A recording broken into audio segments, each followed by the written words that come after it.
Hi, I'm Ryan Hartman. I'm the CEO of Worldview here.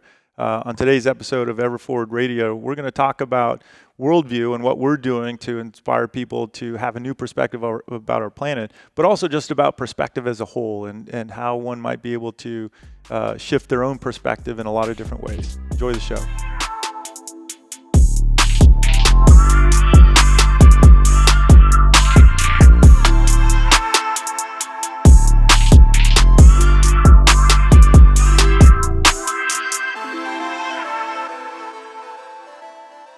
Well, Ryan, welcome first and you. foremost. Thank you so much for having me here. Yes. I'm just gonna take a moment and just soak all of this in because, like I've shared with you before, this is so meaningful to me. Yes. And just the work that I've come to understand you all do is already so meaningful to me. Thank you. I cannot think of anything cooler, anything more of interest to me than space. Yeah. But beyond that, it's what I love most about what you all are bringing to the surface here. It's, yes, the obvious. It's space tourism, helping people see and experience the world from the top of the world. Mm-hmm. But it's that perspective change. Yeah. I would love to kind of just go there first. Yeah. You know, when we designed our space tourism business, it started exactly there. And we spent a lot of time thinking about, like, how do you design a meaningful experience for people? And we started with our purpose, our why, and that is that we exist to inspire, create, and explore new perspectives. And when we really thought that through, what is a new perspective? It embodies inspiring people. It embodies exploring. It embodies, finding something that is unique so that we can contribute to a radically improved future. And when we thought about perspective, there was two things that really became obvious to us, and that is that you really have to focus on where you're going to offer this experience. And then second, the time that you enable people to spend there where you're offering it. And two, time ascended above the earth to be able to take it all in. And I'll touch on those both of you, but I'll tell you, I've long been inspired by a quote from Plato where he said, "For one to truly understand the earth upon which we live, man must first rise to the edges of the atmosphere and beyond, for only then will they truly understand the earth upon which we live." And it's like, however many thousands of years ago, that those words were spoken. Yeah. And here we are in 2021, finally making that a real possibility for now trying to grasp that. Yeah, and make it a real possibility for you and I. Right, it's only a handful of people who have ever experienced that, And so, when I say that the perspective is about where you offer the experience, and two, the time that you offer there, and time, at the edge of space, the idea of place, it really comes back to kind of this mission that we feel that is important of rediscovering Earth. Rediscovering, I like that. Rediscovering Earth. And so I love the planet we live on, right? I'm a fan. Yeah, me too. I love mountains. We were just out looking at Mount Lemmon here and the snow on the mountains. And I love oceans. I love playing on this Earth. I find myself outside constantly, right? I love the fact that we have this amazing playground that we call Earth. So the idea of designing systems to explore new planets and to find a new planet, a Plan B planet, just doesn't resonate with me at all. Really? Yeah, at all. Wow. Okay. I'd like to find a way to enable people to rediscover this Earth and enjoy the beauty of this Earth, understand the fragility of this Earth, and do something about it, right? Because the reason that we need a Plan B planet is because we're not doing a very good job, and so So the idea of rediscovering Earth is something that we were like, okay, that's the mission. Rediscover Earth. You know, we can take people up to the edge of space. We can give them an opportunity to view the Earth, but it has to be more than that. And so we said, okay, place is important. And so we came up with what we call 7 Wonders of the World Stratospheric Edition. Not a bad plan. Yeah, not a bad plan. Not a bad plan. Yeah. And so it's the Grand Canyon, the Great Barrier Reef, the Great Wall of China, Aurora Borealis out of northern Norway, the Giza Pyramids, the Serengeti, and the Amazon jungle. And what that provides our customers with is an opportunity to truly immerse themselves in a wondrous place on our planet. The most wondrous places. Yeah, I mean, that's kind of our idea. Yeah. And so, you know, the Grand Canyon is a great example. I mean, it's a beautiful, beautiful place to visit. And there's a ton of history there. And you see the effects of climate change. You know, you see the impacts of wildfires, you know, and what were once beautiful forests surrounding the Grand Canyon. There's a lot of burn scar around the Grand Canyon, you know, but you can experience all of that, you know, and one day you can be standing on the edge of the Grand Canyon just seeing how massive it is. And the next day, ascending to the very edge of space, to the very edge of the atmosphere and beyond, and see how small it is. And see how small it is, Yeah. right? And so that creates an opportunity for people to feel something different, unique, you know, and have an emotional response to that. And so when we designed the solution, you know, we designed around 5 days of immersive experience for people. You know? Yeah, I was learning about this kind of integration period, really, before, during, and after. That's for exactly this experience. right. Yeah, exactly right. So, you know, spend days touring around, you know, the Grand Canyon, or, you know, scuba diving into the Great Barrier Reef, or walking along the Great Wall of China. Which in and of itself is a pretty good vacation. I mean, that's what people spend time and save money for, to go do in and of itself. Yeah, exactly right. You know, and you know, and then there's other things too, though.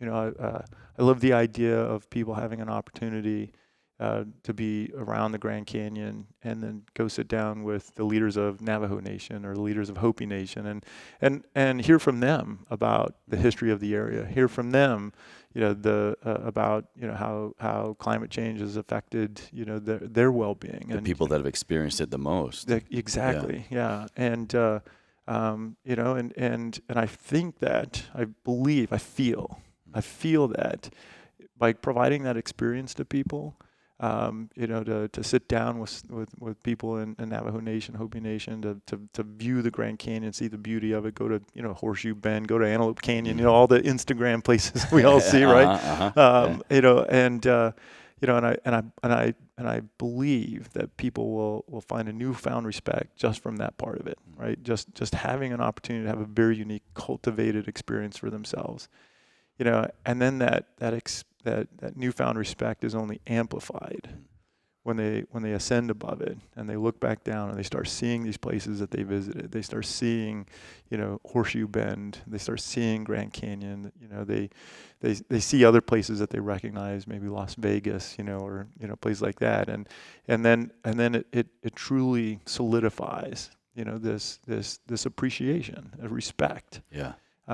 And that's where, you know, the latter part of what I talked about in terms of our purpose, that we exist to inspire, create, and explore new perspectives for a radically improved future. The radically improved future comes when people find that respect, right? They have Absolutely. a new appreciation, and, you know, maybe they make just minor adjustments in their own behavior, right? And if people are making minor adjustments in their own behavior, and then that starts growing, you know, in population, and then people start asking them about, like, what that ripple effect, I can only imagine. Yeah, exactly. Yeah. Right. And so, you know, that's perspective to us, right? Perspective is really all about creating this immersive experience and delivering on something that people have never seen before. When I think of perspective, there are a lot of things that come to mind, because I've had my perspective changed. I've changed my perspective many times over my short period here on Earth. Yeah. But what just stands out most to me about this experience is what I have to assume, and I'm curious your input, is the instantaneous perspective shift of our world and the world. Yeah. I've had a lot of conversations with people who have experienced what is called the overview effect, right? So, this effect that happens on people that have viewed the Earth from space, and what I've come to learn is normally, or usually, I should say, that happens when people see something they recognize.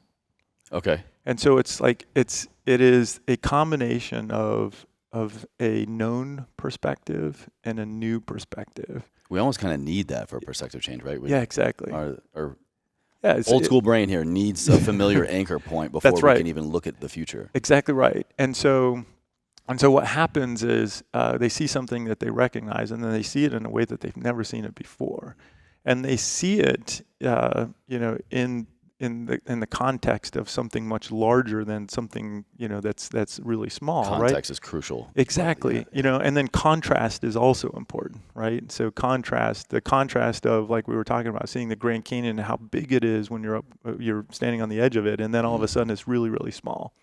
And so, perspective shift, I believe, happens when you create an environment where there's familiarity, right? Something you recognize, coupled with something completely new that you don't yet completely understand, and you can't truly put your finger on, like, okay, what is this that I'm experiencing? What is the awe that I'm feeling? And I believe that, kind of to your point, is when that happens for people, I think it my hope is that it inspires people to seek that again and again and again and again. Right, because then when you're allowing yourself to model what it means to have a new perspective of something, that can be applied in a lot of different ways. For us, we're doing it. We're creating an experience. We're creating an environment where that perspective shift is about what's happening on our Earth, right? But think about if you start to learn how to embrace perspective shift, then you kind of have the recipe for perspective shift. Yeah, you kind of get a little formula for it. Exactly. Yeah. Then what happens when you start looking at like things we're experiencing in today's society, right? And maybe you can find common ground by just having the ability to shift perspective. Wouldn't that be a beautiful thing? It would be a beautiful thing, and I, for one, am here to support that, absolutely, any which way we can. I'm curious, I think there's a very obvious group of people that are going to gravitate towards an experience like this, or even just the concept of going much, much higher. But then there also is a group of people that there's got to be some kind of convincing. What are you most hopeful for in people to really see the lure and appeal of this beyond just the adventure? Well, yeah.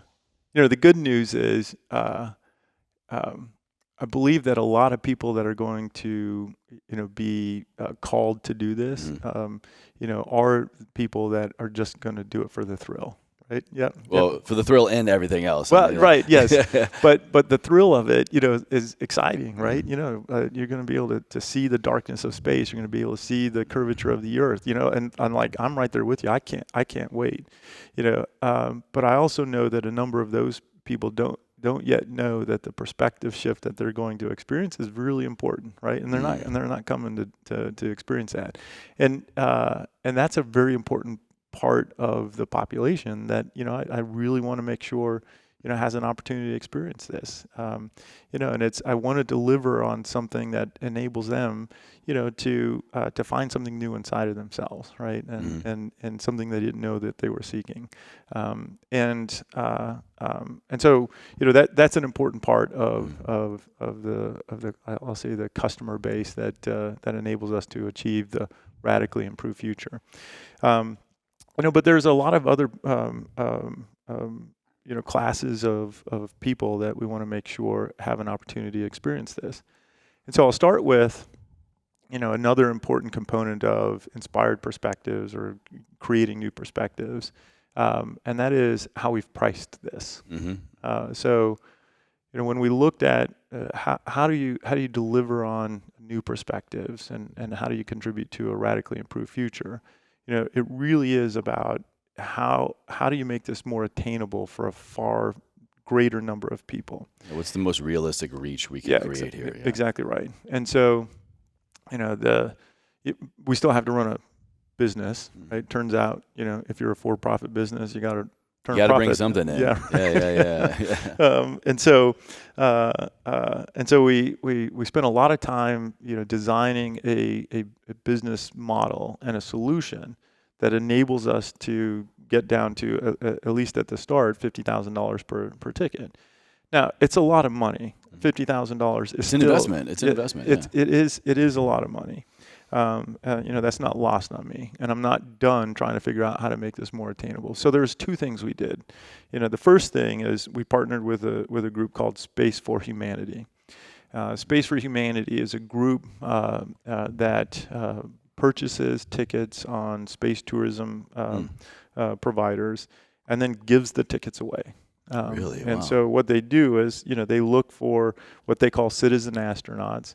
And these are people who can be a positive contributor to our future. By right? By giving them this opportunity, the experience they will have is going to have a very profound kind of aftermath. That's exactly right, Chase. So the idea being is that if they give it to somebody who would have never otherwise been able to experience this, it will push them further down the path of having a profound impact in whatever their field is, whether they be an artist or a teacher or, a scientist or a leader in their own right. Yeah, a leader in their own right, whatever that is. If they believe that they'll benefit from this, and so so our very first flight that we will ever do, our very first commercial flight, will be a group of Spaceflight for Humanity. Wow, that's amazing. Wow. Yeah, and so that's one of the things we did. The other is, simply offering financing. I think you or I would probably be in the same class here where, I value experiences way more than I value things. Don't get me wrong.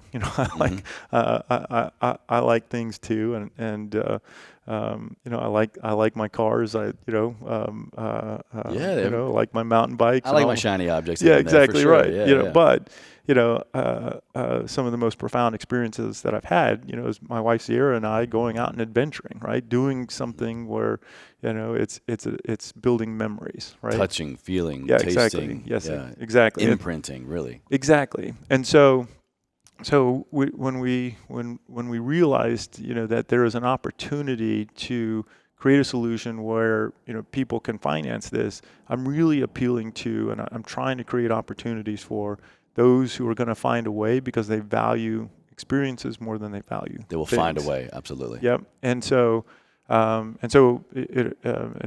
financing is the other way, to create this, attainable solution, and that's and so that means, going back to, getting to a broader audience, that by pricing this in the way that we have, partnering with groups like Spaceflight for Humanity or Space for Humanity, and then being, so bold as to offer financing for space travel. Richard Branson's probably like poo-pooing on this, but you know what? We can't all be Richard Branson. Right? So, that's right. Yeah, that's right. But it's just like it's our commitment to making sure that we can get to the largest number of people as possible, and that I believe opens this up to more than those who are just thrill seekers, those that are doing this just for the adventure of it, and it shows our commitment to truly democratizing space tourism, truly democratizing the opportunity to have a shifted perspective, that in my opinion should never be something that is only reserved for the uber wealthy. The opportunity to have, a perspective that can save our planet, an opportunity that can change one's life, an opportunity that can truly, define, your respect for our planet and likely map out, your future on this earth. That's something that should be attainable to a far greater number of people. And I'm not done yet. I'm not done finding a way to make this, more attainable and more accessible. How confident are you in the global change aspect? I see you all going about it in a very great way, unique way. This is an entity here in the United States, but you are already looking to execute come launch day globally, all over the world. That's right. And I have to assume that's because this isn't just about Arizona. This isn't just about America. This is about we as a species, we as a globe. How confident are you in your ability to have that impact? Well, I know we're a piece of the puzzle, right? The reality is it's a very complex problem, right? People are part of the problem, right? A big part of the problem. They're a big part of the problem, but it is a complex problem, and it requires a lot of scientists. It requires a lot of engineers. It requires a lot of innovation, for us to round the corner. My goal is to quite simply be part of the conversation of those who found a way to contribute to a healing planet, right? Get a seat at the table kind of thing. That's right. A seat at the table, but just that we did the right things to help round the corner. Now, there are other things that we're doing, right? The experience of space tourism is one of the ways that we're contributing.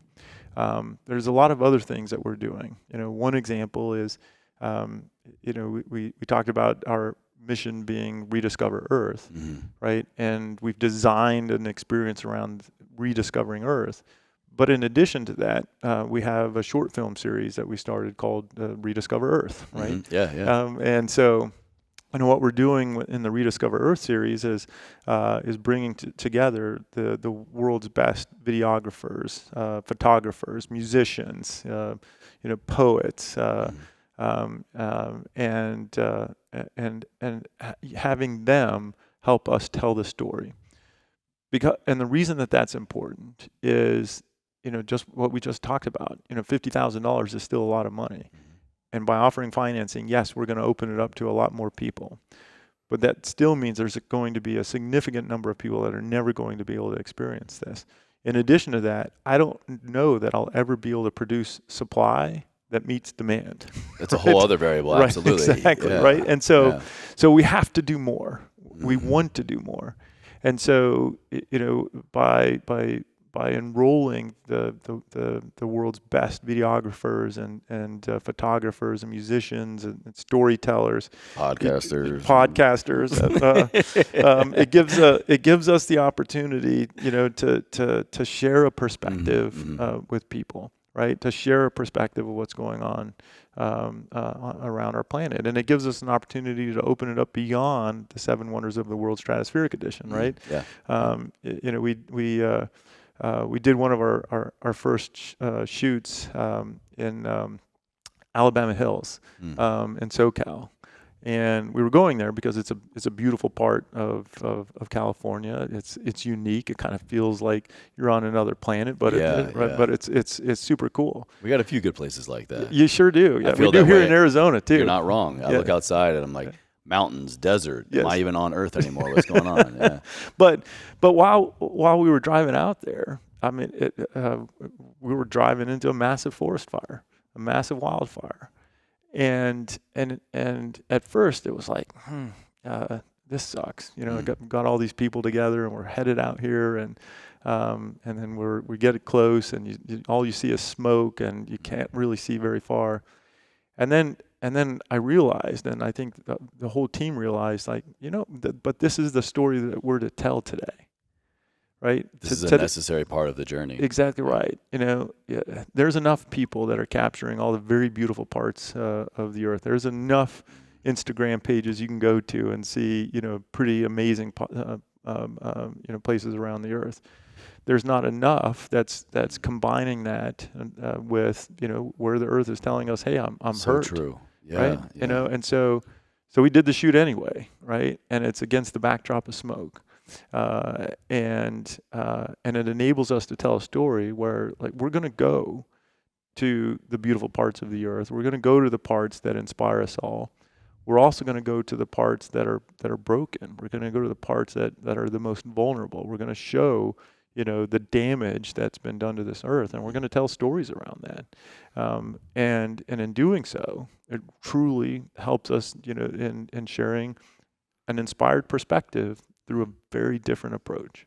Wow. And so, so we're doing that. And then we're just the way we run our business gives us another opportunity. How so? Well, so as a business, there's a lot of different opportunities you have to make decisions around your impact on the earth. We, as businesses, I don't know that there is a business out there that doesn't have some sort of carbon footprint. Yeah.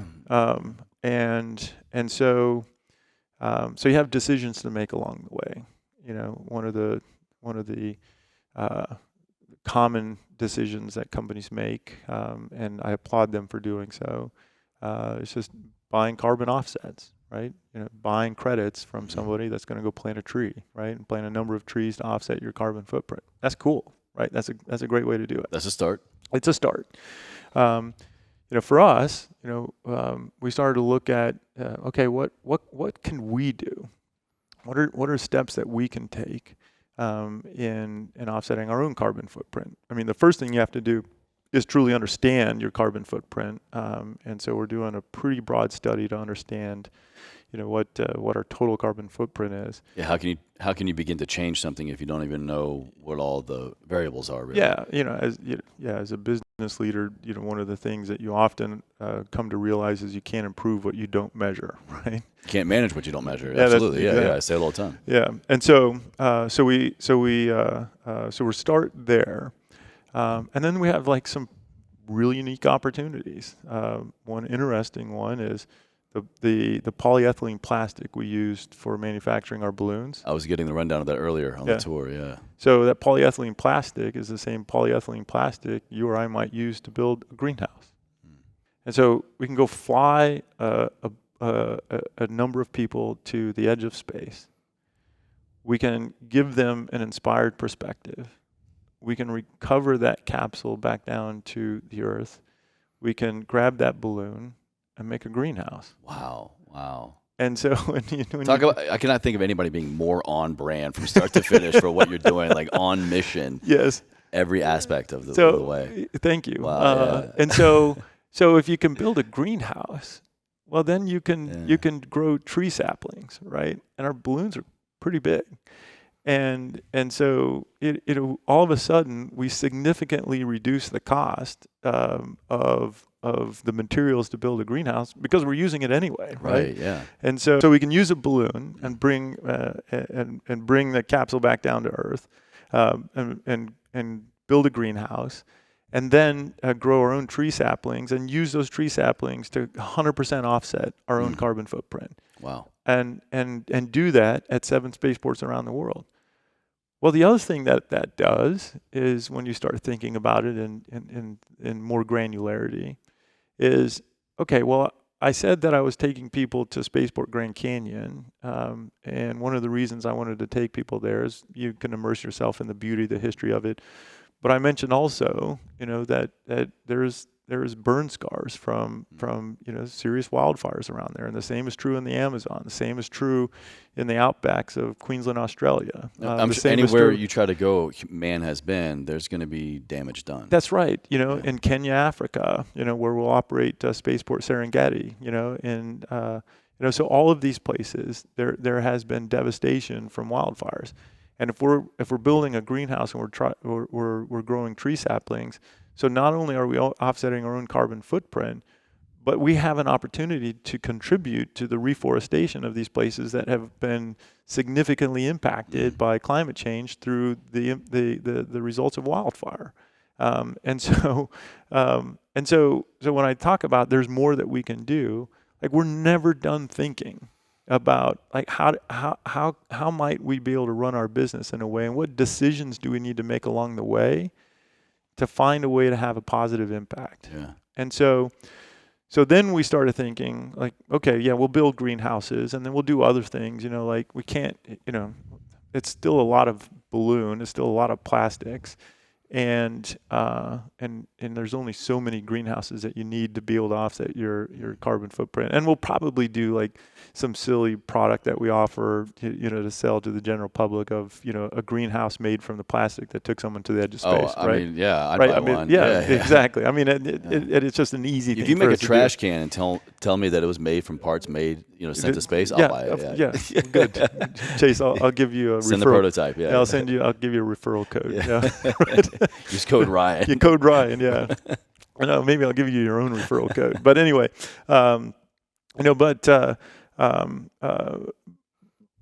but then there's other things we can do with the plastic, right? And so I'm inspired by how much innovation has gone into recycling and repurposing of polyethylene plastics.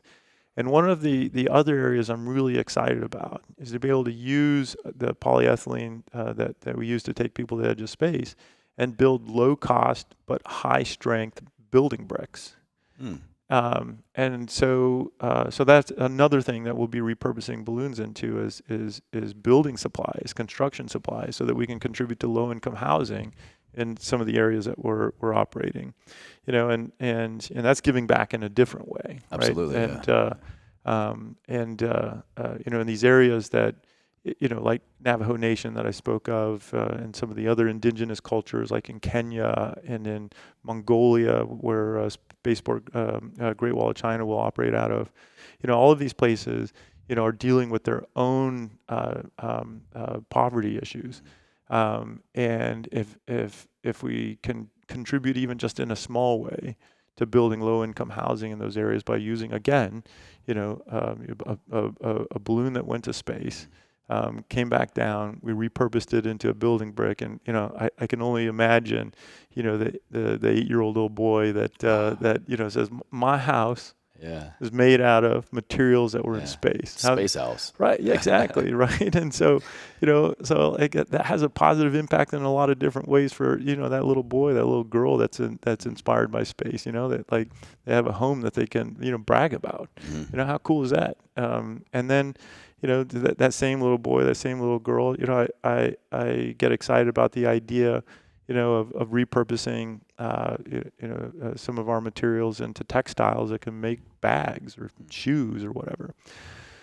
But it turns out, that even when you build a house and even when you build, or manufacture shoes or textiles or things like that, they don't last forever, right? Nothing does, right? Right. And so this goes back to, what else can you do and what decisions can you make along the way? And so, what we're in the process of doing now is we have these solutions that feels like these solutions contribute to 20 years, 25 years, maybe 50 years when you build a house correctly, right?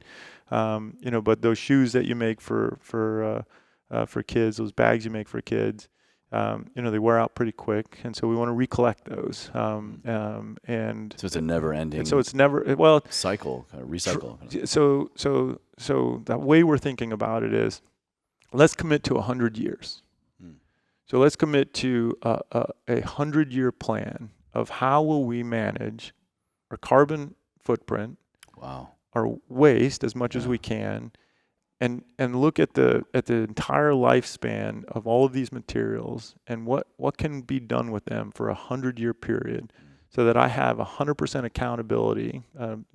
Sitting here as the CEO of Worldview today, I have 100% accountability of what we commit to for 100 years, but also to give whoever my predecessor will be, the roadmap for what do they do under their tenure. You're not passing off a broken baton. Right.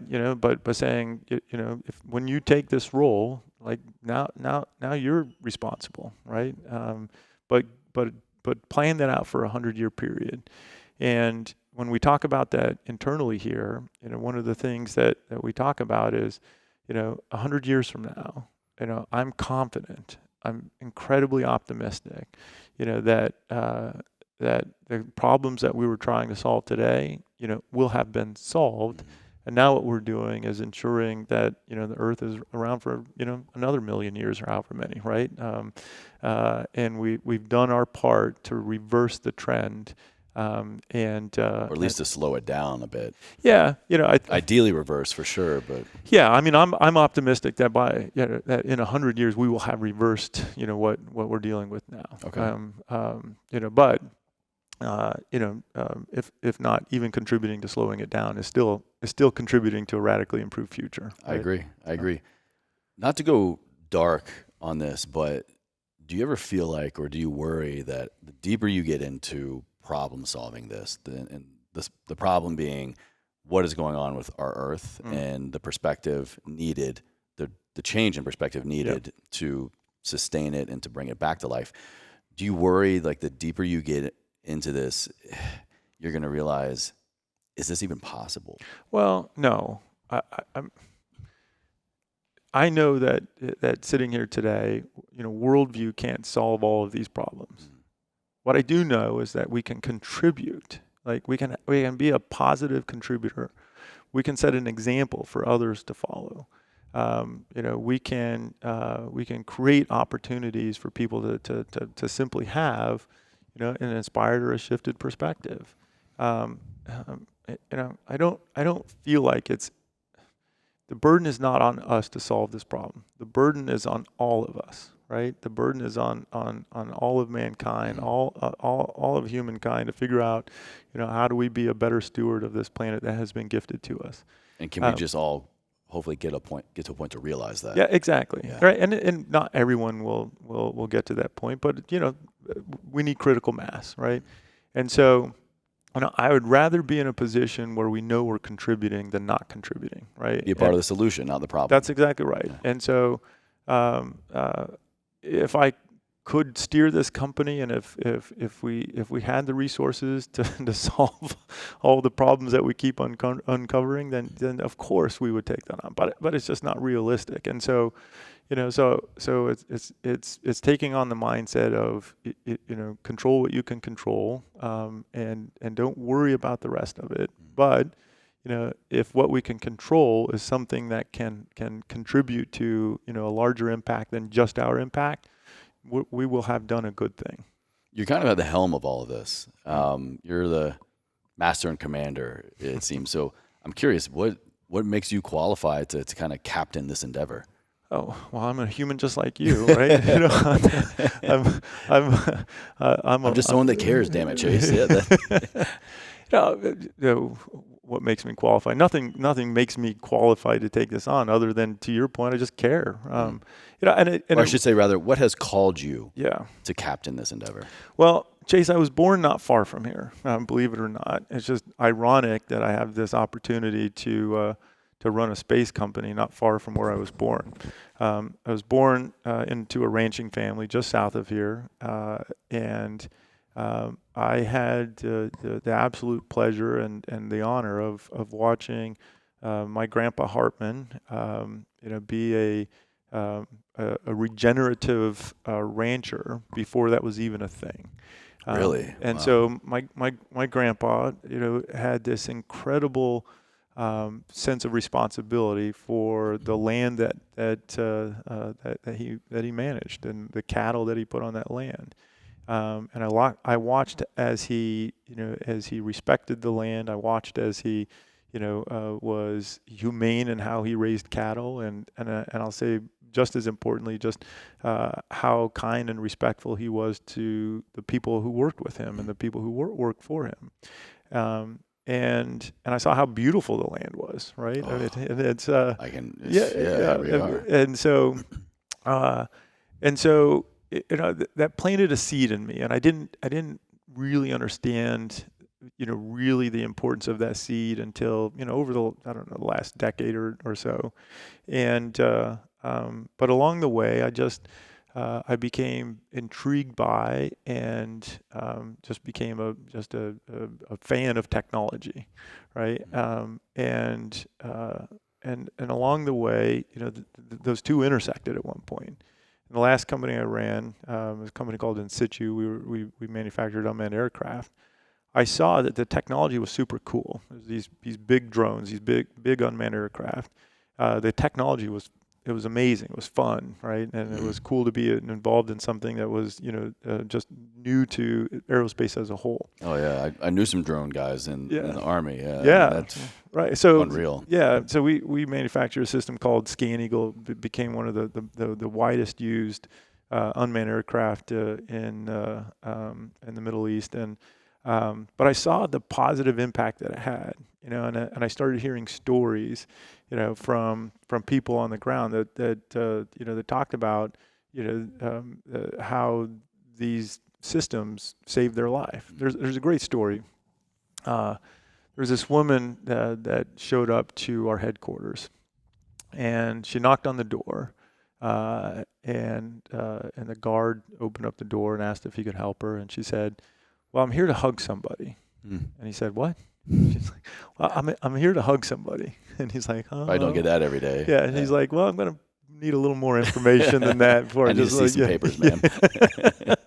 And she says, "Well, I just got a phone call from my son, and he's a Marine, and he was just deployed to Afghanistan for the first time, and he just called home." And he told us that he had just had this amazing experience, and that experience was that he was on a resupply mission, so in a convoy, and all of a sudden they found themselves in the middle of an ambush, and there's gunfire coming from all different angles. They were in this little valley, and they had these tablets called rovers. And they could see on these rovers, there was a top-down view of them, and they could see where the enemy was all around them, and so they knew where to take cover. They knew where contact was exactly, and they knew exactly where to call for fires to help get them out of that situation. They all got out of that situation with no casualties, and amazing. And so after that, he asked somebody, "Well, where was that video coming from? I didn't see anything above us." And they're like, "Oh, that was a Scan Eagle."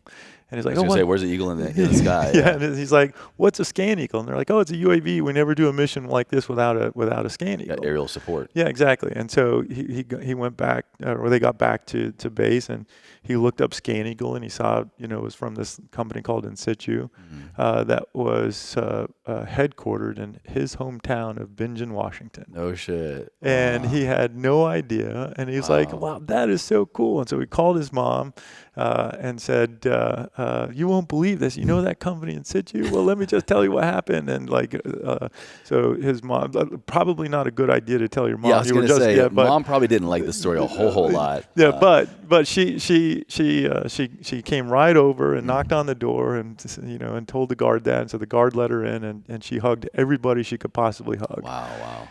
And so, it was stories like that, or experiences like that, where I realized there truly is an intersection of technology and purpose. And if you can find those intersections, the rest of it just kind of falls into place. And so when we're talking about worldview, and we're talking about new perspectives, and enabling or inspiring new perspectives, it all came from the team here spending time to talk about our own stories. Where are there stories of real substance and purpose? And that led us to describing why we exist as a company, which is that we exist to inspire, create, and explore new perspectives for a radically improved future. And so, what makes me uniquely qualified to do this? Well, it's nothing specific other than enabling a team to find their own purpose, enabling a team to find why they exist, and so that their stories can come true. Empowering other people. That's to right. Live up to their utmost potential and contribute to the entire mission here. That's exactly right. Yeah. And so So it all started with, the honor of being born into a ranching family, and that planting a seed of purpose, and eventually finding. It's okay. Gotta change that sign. Yeah. Is that sign still there? It's still there. Yeah. It even says, I can read it from this side. Recording. It's okay. We're not live. It's all good. No, it would be better if we were. It would be better. Yeah. Chase, your job now is to have a live podcast so that those are even. Yeah. I've done a couple actually. Kind of like with like space topic. I actually I did a live interview with May Musk, Elon's mom. Yeah. Last summer. Wow. That was really cool. That is amazing. Yeah. So anyway, what makes me uniquely qualified? Well, it's just, having that honor of being born into a ranching family, and really just learning the importance of purpose in everything you do. Everything you do should have purpose, and so having the honor to be the leader of this company, what I get to bring to the table is some passion around purpose, and a few tools on how to bring purpose to life. This far into the mission, I'm curious, has your perspective become more solidified in what you're doing and how you're going to do it, or have you yourself had a perspective change? That's a great question, Chase. I think that what I have been experiencing is an evolving perspective, that only contributes to my passion for what this team is doing. Okay. What I have been experiencing is just seeing the results of people's work. I've been seeing and experiencing, the excitement around the work we're doing, not just internally, but externally. It's what brought you and I together. Is excitement about what we're doing, and so my perspective, has evolved from, coming into this company and seeing that it has some cool technology. And not exactly sure what we were going to do with it, and that perspective evolving into, holy shit, the technology that we have in our portfolio, can be a real game changer. It can really contribute to something that is going to be,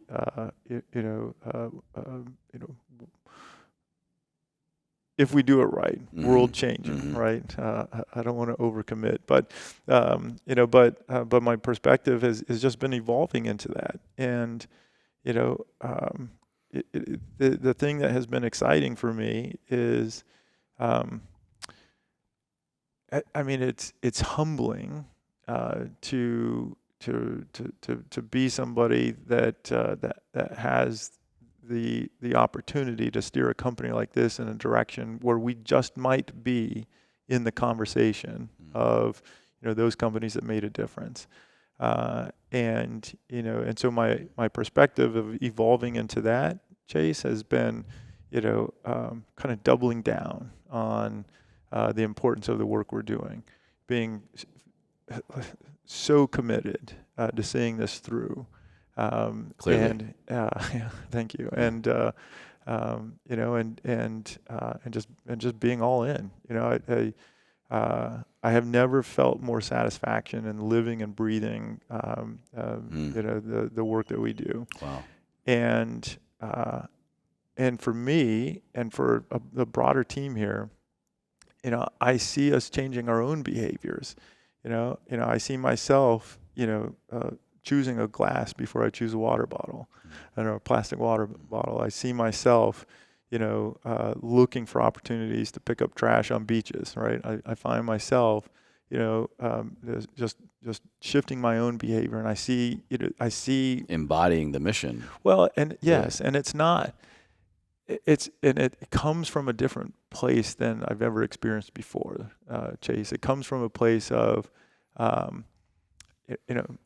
feeling like and being inspired by that. You know what? This might actually work, right? The idea that people's behaviors shifting and people's perspectives shifting, this might actually this might actually lead to something pretty cool, right? And so, it comes from there, and it feels pretty good. I think one of the things you were just talking about is a phenomenal place for people to start when we're talking about perspective change. You might have the opportunity to get that God's view, that worldview. That's a hell of a perspective shift. But you were talking about how you're sitting on this technology, you're sitting on this incredible offer, and you're already doing great things with it. But perspective shift there, I think, is very universal because all humans, I think, have that. And when we realize what we're sitting on, and by that it could be literally something you've created, it could be in your business, but you're sitting on your own potential. And I think until we realize, and we look at that perspective shift of, I have been sitting on this opportunity, this potential, this entire time for something else. Like, how can you help someone realize that you're sitting on something great? You just need a shift in your perspective to realize a new application. Well, Chase, so for me, it goes back to what we were talking about before: finding purpose in what you're doing, finding purpose in the idea that you have, the talents that you bring to the table. If you're a podcaster, recognizing that the talents you have can contribute to something positive, by helping people tell their stories, right? And that has a positive impact. If you're an engineer sitting on an idea, figure out what the intersection of your technology with some purpose might be, and then watch how it blossoms, right? And feel how it blossoms inside of you. Because I have seen it over and over and over again. When you combine something, a talent, a technology, a skill that you have, that if you combine it with a purpose that you truly believe in, I mean, watch out. I mean, it's fun to watch. It truly is. It truly is. Well, Ryan, I could sit here and pick your brain and talk to you for hours. So many other ways to go about this conversation, but I just want to honor your time and thank you again so much for being here.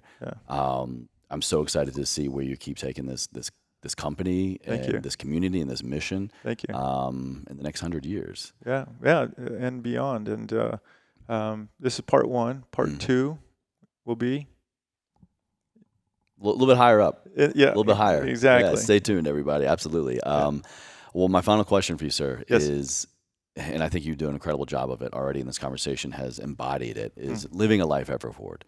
Is my words, from your story, is realizing the potential that we're sitting on as human beings, and what we can do to not only change our perspective, but to change our world and the world. There you go. But I'm curious, what does that mean to you? How do you live a life ever forward? Well, I mean, I live a life ever forward by always focusing on moving forward. And for me, it means always taking steps forward, always taking steps towards a positive impact, always taking steps towards living up to your true potential, and surrounding yourself by like-minded people. It's why I like your podcast is not so much like-minded people, but always learning new ideas, and hearing new perspectives of things that are important to all of us. And so, it's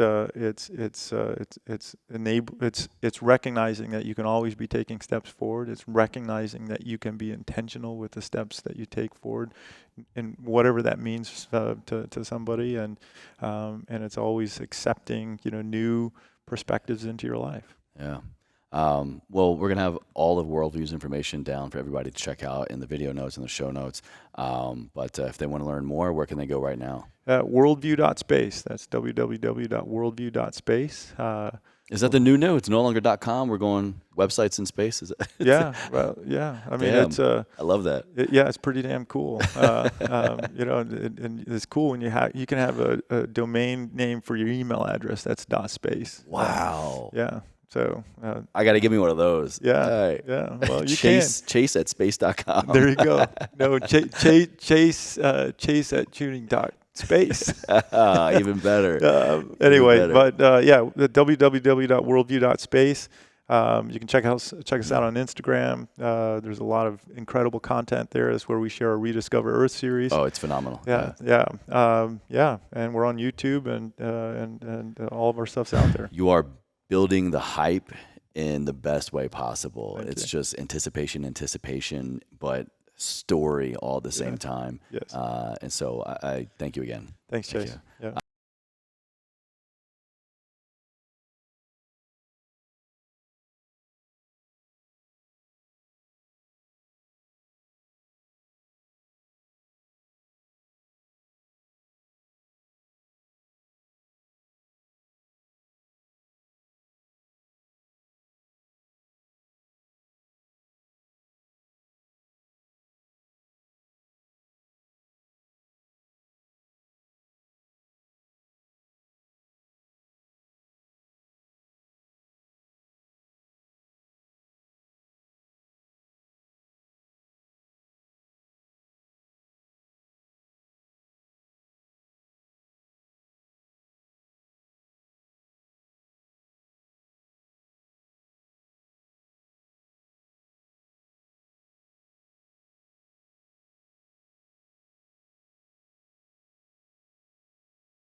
A command valve. So we have a valve up there that allows for the gas to be released if necessary or when necessary.